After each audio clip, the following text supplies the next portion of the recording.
Yeah. Maria est née dans une presqu'île au large du Gabon, issue d'une famille pauvre à la conquête de l'argent. Aînée, elle a grandi en s'occupant de ses deux petites sœurs dans une maison où il n'y avait pas de garçon. Sa mère, décédée il y a de cela 5 ans. Son père, ivrogne, s'est barré après le décès. Livrée à elle-même, elle doit faire face au destin, s'occuper de ses petites sœurs, faire confiance à son instinct, essayant de mener des activités rentables. Pas de soutien familial et déséquilibre moral. Elle lutte afin que ses petites sœurs meurent pas de faim de soif. Maria se prostitue pour arrondir les fins de mois. À 17 ans, elle fait déjà tourner un foyer. Dans son avenir, c'est pourtant pas la vie qu'elle voyait. Elle a dû stopper ses études par faute de moyens.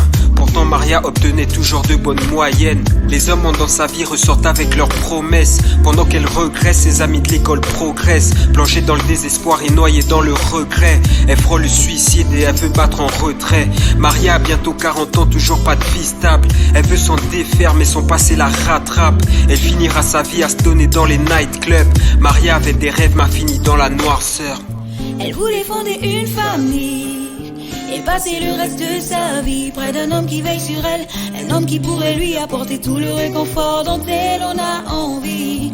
Elle voulait fonder une famille, avoir des gosses et un mari, mais le destin a fait que d'elle juste une personne vulgaire qui passe sa vie en s'endort aux hommes toutes les nuits. Yannick, garçon unique, a grandi dans l'île Manchi, issu d'une famille riche et baignant dans la fortune, élevé par le pouvoir d'achat de ses parents. Très footiste, il ne tenait jamais ses paroles. Parfois il se moquait des gens pauvres dans les coins de rue, leur reprochant d'être fataliste, c'était son point de vue. Insouciant, il se préoccupait pas de son avenir, vivant le jour et errant dans les avenues.